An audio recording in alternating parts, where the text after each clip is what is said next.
CM Revanth రెడ్డిపై ఆగ్రహం వ్యక్తం చేశారు కేంద్ర మంత్రి బండి సంజయ్. తాను బీఆర్ఎస్తో కుమ్మక్కయ్యానంటూ ముఖ్యమంత్రి ఆరోపణలు చేయడం హాస్యాస్పదమన్నారు.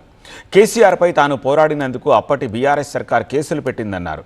6 గ్యారంటీలను అమలు చేయడానికి డబ్బులు లేవన్న సీఎం ఢిల్లీకి మూటలు పంపిస్తున్నారని ఆరోపించారు.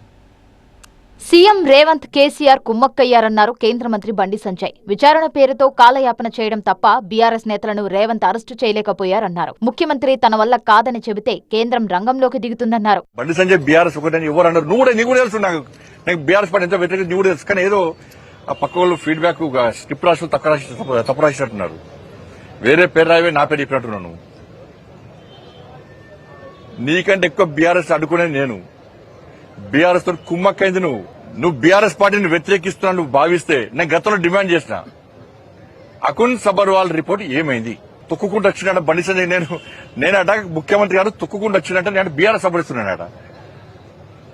రాష్ట్ర ముఖ్యమంత్రి స్థాయిలో ఉన్న వ్యక్తి భాష మాట్లాడే ముందు సామాజిక అధికార చేస్తలో కేసీఆర్ కుటుంబాన్ని నేను బీఆర్ఎస్ ఒకట, నువ్వు బీఆర్ఎస్ ఒకట. ఫోన్ ట్యాపింగ్ కేసులో బీఆర్ఎస్ ఎందుకు వస్తారు కేసీఆర్ కుటుంబాన్ని? నువ్వు బీఆర్ఎస్ ఒకట, నేను బీఆర్ఎస్ ఒకట.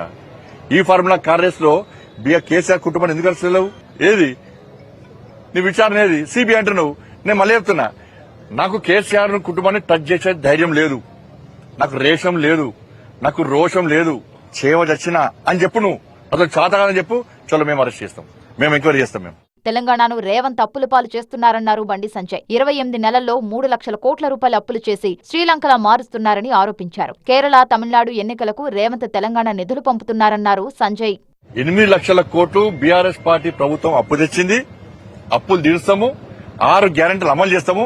దాంతో సంబంధం లేదు. మా ప్రణాళిక మాకుంది. బీఆర్ఎస్ ఏమిచ్చింది అంటే గాడి గుడ్డు చూపెట్టిన రాష్ట్ర ముఖ్యమంత్రి. ఇప్పుడు అసెంబ్లీ సాక్షిగా గాడి గుడ్డు చూపడుతున్నాం. మాకు ఇవాళ 8 లక్షలు కొంచెం 3 లక్షల కోట్లు ఎన్ని 11 లక్షలు. మళ్ళీ ఇప్పుడు ఎంత అంటున్నాడు? మళ్ళీ 1 లక్ష కోట్లు అంటున్నాడు. అంటే 12 లక్షల కోట్లు తెలంగాణ అప్పుడేస్తే తెలంగాణ శ్రీలంక లెక్క మారడం 100% ఖాయం. చిప్ప చేతికిచ్చిండు, బిచ్చం ఎత్తుకోమంటాడు రాష్ట్ర ముఖ్యమంత్రి. తెలంగాణ సమాజం ఆలోచించాలి. 12 లక్షల కోట్లు తెలంగాణ రాష్ట్రం అప్పుల పాలైతే మన బతుకులేంది? బిచ్చ బతుకుడేనా? ఈ ప్రభుత్వాన్ని ఇట్లా వదిలిపెడదామా? ఒక్కసారి తెలంగాణ సమాజం ఆలోచించాలి. గ్లోబల్ సమ్మిట్ అని చెప్పి అంగు ఆర్బాటాలు చెప్పినాడు. ఆ గ్లోబల్ సమ్మిట్ కు ఖర్చు పెట్టిన పైసలు కూడా రాలే. ఇలా తెలంగాణ సమాజం ఆలోచించాలి. ఇవన్నీ మేము మాట్లాడుతుంటే ఇలా ముఖ్యమంత్రి గారు నా మీద మాట్లాడుతున్నాడు. కానీ తెలంగాణ నుంచి పైసలు కాంగ్రెస్ పార్టీకి మూట చేయడానికి మాత్రం 1000 కోట్లు పోతున్నాయి. కానీ తెలంగాణకు పాలించడానికి మాత్రము 6 గ్యారెంటీలు తీర్చడం మాత్రము 12 లక్షల కోట్లు అప్పైపోయింది. ఇలా రేవంత్ రెడ్డిని 6 గ్యారెంటీల గురించి స్కాములు చేసిన వారి అరెస్టు గురించి అడిగితే లాగులో తొండలు చొర్రిస్తామని విమర్శించడం తప్ప ఏమీ లేదన్నారు బండి సంజయ్.